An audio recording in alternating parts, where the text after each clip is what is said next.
さあこれでどうするか。7三歩を一発打つ。ここに歩打つけ効くのもね私の利点なんですけど、同桂で7五歩と打つ。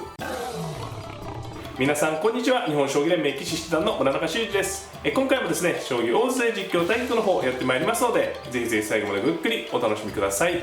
あなたが先手です。対局開始。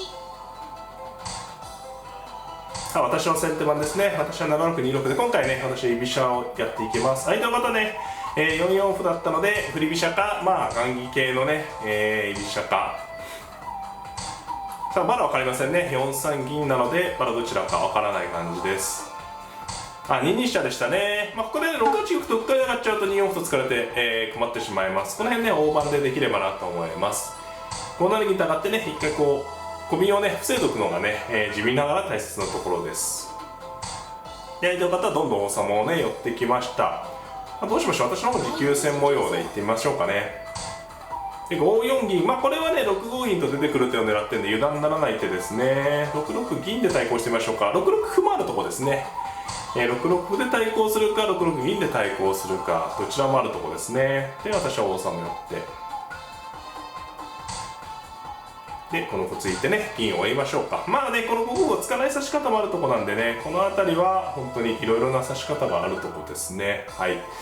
さあどうしようかな。金を寄って、隙をちょっとね隙を作らないようにね進めていきましょうか。相手の方銀立ったんでね、これは、相手の方は穴熊ではなくて美濃囲いで戦うというね石ですね。で3五歩7五歩ですか。非常にね積極的ですね相手の方ね。はい、3五歩。さあで飛車を寄って石田流に組み直そうという狙いでしょうかね。私の方は、歩をついてそうですね、飛車を置いてね、この1六手は大事な手で1五角とね出られる手を牽制しておくと。で相手の方は飛車を置いてね、さあ私の方がどんどん囲っていきますか。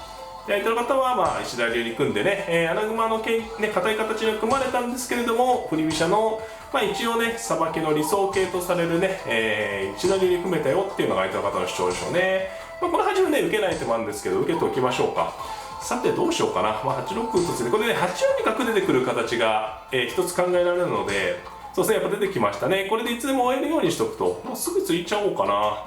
すぐついちゃいますかね。今これね、出てくる形があるよって言ったら出てきたんでねすぐついてしまいます。出てこなければね違う展開だったんですけども、そうですねここをついてね、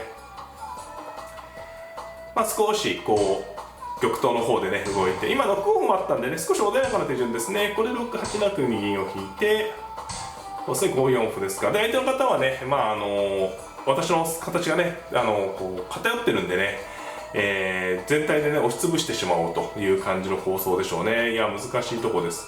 これ飛車を回りますかね。私はね9五歩同歩同銀っていうのがね一応なんですか穴熊ですけど端を攻める手が一応含みとしてあります。で同角で取って、ただね、玉は硬いですけれども、かなり玉駒がね私も偏ってるんでね、姿焼き穴熊の姿焼きって形にはね気をつけないといけないですね。相手の方はそれを意識した感じですね。金上がって今銀上がりますとね桂馬取る手があったのでね、桂馬取って同飛車で5六飛車とね5四飛車とね取る手があったので相手の方金上がってきました。さてどうしますかね。もう端を絡めてきて角は引きますか一回ね。で5四金と力強く上がってくる感じかな。そうですね。さあ私の方はここら辺で何かね動いていく手も考えたいところ、銀上がりますかじっくりね。動く手もありますけどね、もうちょっとゆっくり5五歩なら2六飛車と回ってね、で8八金上がるまでいけばね、非常にいい形になりますので、そこからね動いていこうということですね。ちょっと変わった格好ですけどねこれね、私もね攻撃力が非常にちょっとね少ないの、これ同角で取っていっちゃうとね最後王手飛車があるんでね、攻撃力が少ないのは弱点ですけど王様非常に硬いんでね。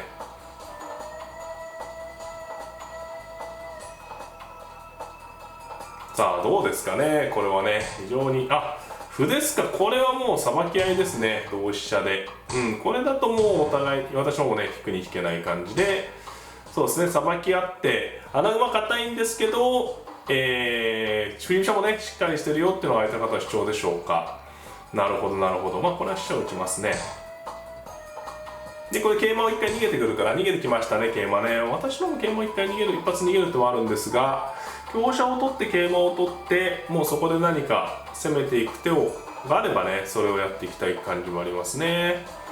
どうしようかな。金が取ってまあ一回ねぶつけて、桂香をね一方的に取られると駒損になるので、まあ、桂馬をぶつけるって手筋ですけど、ただ同桂成とで歩を角ないとね手順に角で取られるんでね、そのあたりがどうか。まあただ桂馬を入手しておきますか。桂馬飛んでね、これ一応手筋なんですよね。桂香交換をねしようと。で相手の方になってきましたね。同桂成もあったと思うんですけどね。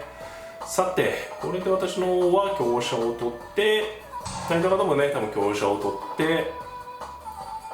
で桂馬を逃げとくと。でまあね、桂香をやっぱり一方的に取られるよりはね、こうなんていうんですかね、五分の小回りでさばいていくって感じですね。まあ私も一回こう8八金上がるとね、もう一手上がれないとちょっと不安な格好ですけどね。まあどうなんでしょう、ほとんどいい勝負ですかね、これはね。こう進むんであればね。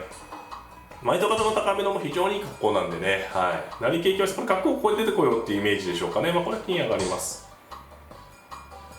これでね、一応、なんていうんですか、万全の形ですね。まあ私の方としてはね、3三桂成から4三成桂で5三歩と打ってぼちぼち攻める手が回ってくればって感じですね。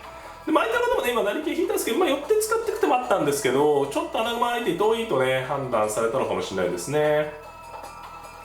私の方が少しなんていうんですかね、構想はね分かりやすいかなって感じですね。これ桂になりますか。馬引いてじっくりきそうですね、相手の方もね。そうですね。で私の方も竜を回って、これでうっかり竜取られちゃ大変なんでね。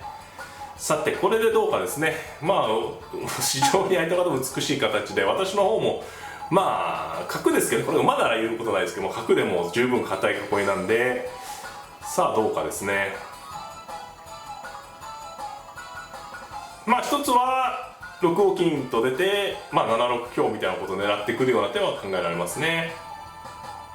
私の方はとにかくもう成桂をね、4二成桂と相手5二歩と打って、ぼちぼち攻めていくようなイメージです。